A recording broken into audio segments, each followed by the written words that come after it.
Il dit, mais écoutez, bon, je vous vois, vous êtes en train d'apprécier. Choisissez chacun un article que je vous le donnerai. Les femmes, elles sont surprises. Elles disent, mais tu es sûr? Elle dit, mais oui, c'est moi qui vous ai dit, choisissez un article, moi je vais vous donner. La première, elle a choisi un collier. Elle dit, moi je veux ça. Et on lui a donné.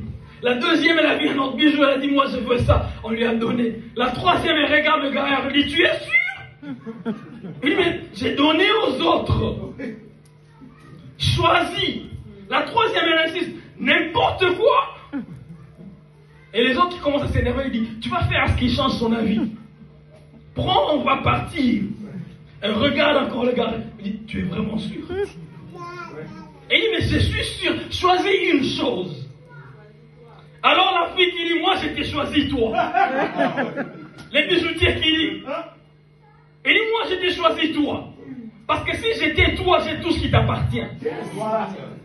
Alors qu'avec Dieu, nous choisissons des choses de Dieu et nous ratons Dieu qui donne. Lorsque nous avons Dieu, nous avons tout ce que Dieu a. Lorsque nous avons Dieu, nous avons tout ce que Dieu donne. Lorsque nous avons Dieu, tout ce que Dieu a nous appartient. C'est pourquoi la Bible dit qu'en Christ, nous sommes co-héritiers de Christ. Co-héritiers parce qu'il y a des choses que Christ hérite et nous les héritons avec lui. Et c'est pour ça que Christ, lorsqu'il est ressuscité, il est venu déclencher cet espoir. Alléluia. Pierre qui pose la question à Christ. Il dit, nous qui avons tout abandonné, nous avons tout laissé pour te suivre. Qu'est-ce que nous allons gagner dans cette marche? Qu'est-ce qu'il dit? Vous gagnerez ici au centuple. Et la vie éternelle. Alléluia. Ce que nous recherchons avec Dieu, ce n'est pas les centuples.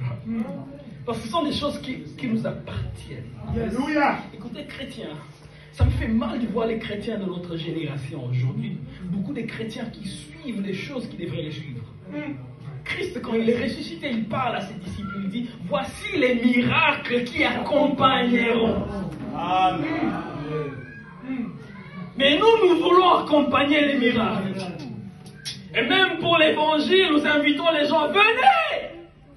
Miracle, miracle, c'est bien. Mais on ne vient pas pour ça. Il y a des gens qui ont suivi Christ pour les miracles.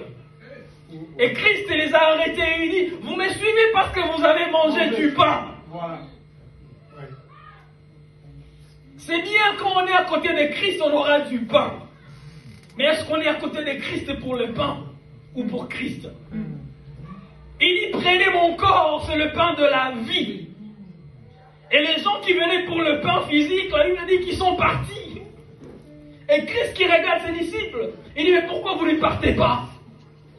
Il dit, chez qui irions-nous donc? Alors que c'est toi qui as la parole de la vie. Ce sont des gens qui ont compris qu'à côté de Christ, on n'est pas là pour les pains. On est là parce qu'on a trouvé la vie. Alléluia. On n'est pas là pour des choses. On est là parce qu'on a trouvé la vie. Alors l'espérance, c'est en fait s'attendre à des choses meilleures que Christ a préparées pour nous. Alléluia. S'attendre à des choses meilleures que Dieu a prévues pour nous. Merci Seigneur. Parce qu'il en a prévu beaucoup de choses. C'est pourquoi Jérémie, il le dit dans Jérémie chapitre 12, Jérémie chapitre 14, verset 32. Il dit, notre espérance est dans l'éternel. Un peu pour dire, notre avenir meilleur est dans l'éternel. Notre avenir meilleur est dans le Seigneur. Si nous cherchons quelque chose de bon, le psalmiste le dit aussi dans Psaume 33, verset 22. Il dit, notre espérance, nous l'avons placée dans l'éternel. Notre avenir meilleur est caché dans l'éternel. Ce n'est pas en dehors de lui. C'est dans l'éternel, c'est dans le Seigneur que nous avons notre avenir meilleur. Mais tout ceci, nous pouvons l'avoir parce que Christ est mort.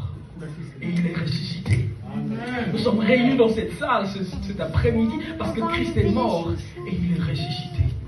Et la Bible dit maintenant, il dit en ce jour, dans les passages que nous avons lus, la Bible commence par là, il dit en ce jour même.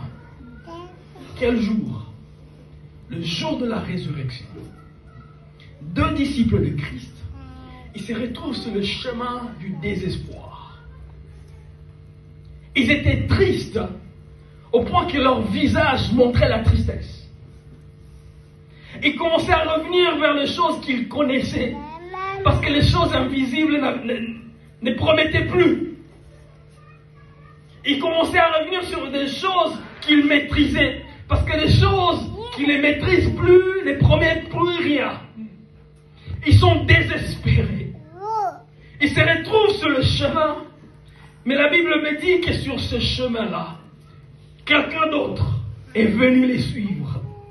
J'aimerais dire à quelqu'un ce soir, même sur notre chemin du désespoir, Christ nous suit.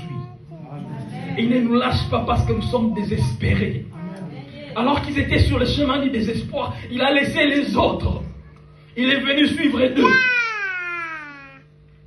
La Bible dit qu'il commençait à marcher avec eux. Il commençait à marcher avec eux. Même quand nous traversons des moments flous, Christ ne nous abandonne pas. Merci Seigneur. Même quand nous commençons à douter des choses que Christ avait promis, il ne nous abandonne pas. Merci Même si Seigneur. nous ne voyons pas ce que nous avons demandé à Dieu, il ne nous abandonne pas. Même si